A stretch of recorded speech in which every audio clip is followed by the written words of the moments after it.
Melihat ke Ratna Dumila yang juga sudah dengan salah satu kemewahan juga ya. Buku kan kemewahan. Oh, iya. Gerbang informasi, gerbang pengetahuan. Betul. Nah, tapi buku apa ini nih? Iya, ini bukunya judulnya Clara Medal. Ini Claras Medal. Ini yang menulis adalah Mbak Feby Indirani. Mana ya Mbak Feby? Nah, ini Mbak Feby. Oh iya. Mbak Feby ini rupanya wartawan tapi sekarang sudah banting setir jadi penulis loh, Rivi. Kalau kita masih injek rem terus soalnya ya. Belum banting setir kita. Luar biasa ini.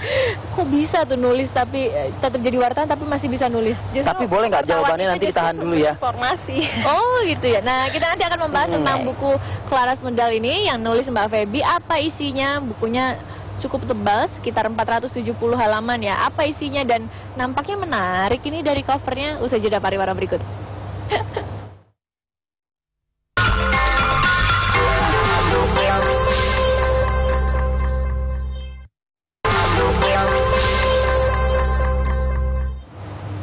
Iya, ini dia bukunya Claras Medal, buku yang ditulis oleh Mbak Feby. Mbak Feby, sekilas saja, ini sebenarnya isinya buku tentang apa? Jadi buku ini adalah berkisah tentang pelajar Indonesia yang mengikuti Olimpiade Fisika Internasional, seperti itu. Nah, mereka kan kita seringkali tahu bahwa ada pelajar Indonesia yang menang di level internasional untuk Olimpiade Fisika, tapi kita mungkin jarang mengetahui apa sih yang terjadi di baliknya.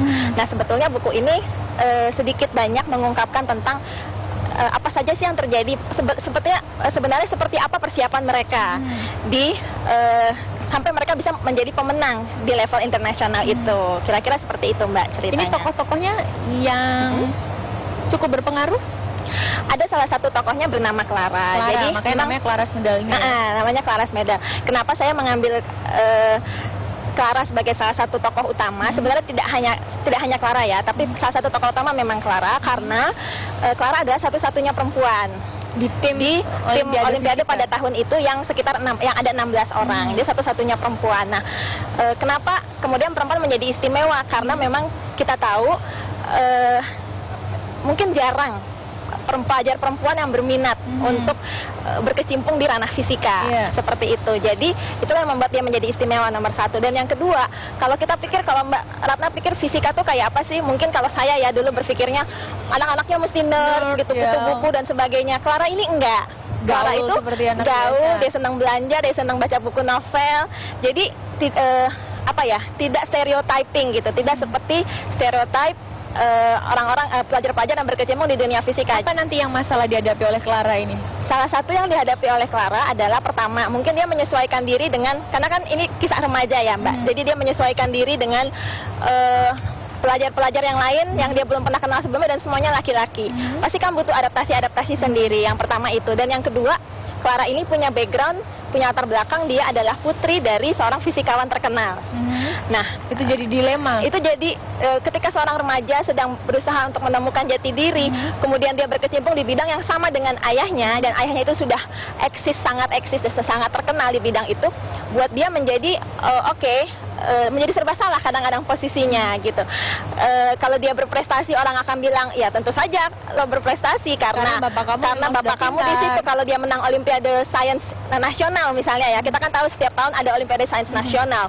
Nah, seringkali misalnya peserta yang lainnya, wah dia anaknya siapa, seperti itu. Jadi wah dia mungkin bisa jadi dirinya mungkin dia punya bocoran soal, iya betul sekali. Mungkin dia punya bocoran soal, kali kan bapaknya juga yang dulu suka bikin soal, misalnya ada negatif seperti itu. Iya, itu pergulatan yang dialami oleh Clara. Nah, ini Anda novelnya setengah fiksi tapi juga setengah realita ya. Iya. Anda terinspirasi dari tim fisikanya Pak Yohanes Surya. Betul.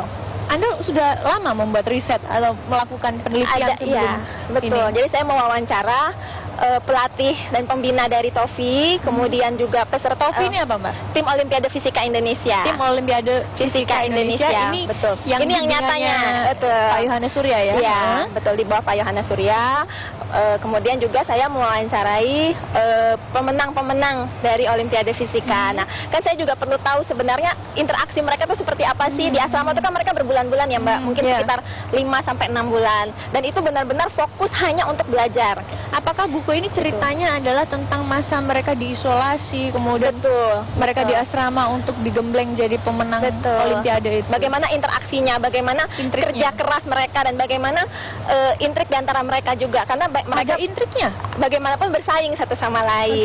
Oke. Nah, bagian intrik ini adalah, kalau bisa dibilang tadi setengah nyata setengah fiksi, bagian intrik ini adalah yang saya ciptakan untuk membuat ini menjadi cerita yang menarik gitu. Karena kan ya kalau fiksi itu kan ada dramanya ya Mbak ya gitu. Nah, tapi kemudian memang banyak hal, misalnya gini, saya juga sering bertanya, oke, kalau kalian di sana sebenarnya seperti apa sih? Apakah belajar terus? Apakah seperti kita bayangkan ngutet terus mengerjakan soal saja? Ternyata enggak Mbak, mereka juga pelajar yang seperti pelajar lainnya yang senangnya main game juga, senangnya baca komik juga. Kalau saya tanya, saya wawancara gitu ya, mereka kayaknya kalian belajar terus ya? Ah, enggak juga Mbak, ada juga teman-teman yang saya juga nggak tahu gimana dia bisa pintar, tapi dia kayaknya baca komik terus tuh Mbak, kayaknya dia main game terus, tapi ternyata pintar aja misalnya. Jadi seperti kita juga kadang-kadang kita nggak tahu ya cara belajar orang itu, bisa jadi dengan dia main game dia malah bisa menyerap hal-hal dengan lebih cepat misalnya, atau dia belajar dari komik gitu. Jadi sebenarnya cara belajar itu tidak hanya melulu dengan seperti yang kita tahu yang konvensional saja gitu. Kelihatannya menarik pemirsa, buku tentang Claras Medal ini yang ditulis oleh Mbak Feby.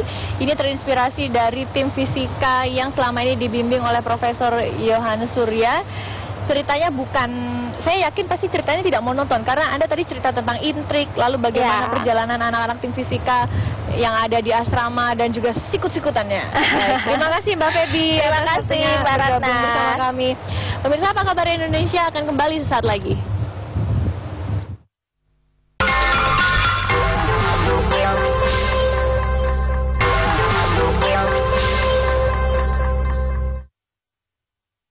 Baik pemirsa, saya akhiri perjumpaan kita di Apa Kabar Indonesia hari ini. Masih bersama Mbak Feby. Kalau Anda mungkin lagi berpikir, saya mau baca apa ya buku minggu ini. Kalau tidak ingin membaca buku yang ruwet, yang jelimet, tapi ya bisa jadi hiburan, itu ada buku Claras Medal yang tadi baru kita ulas resensinya. Saya Ratna Dumila, mengucapkan terima kasih atas kebersamaan Anda. Selamat siang dan sampai jumpa.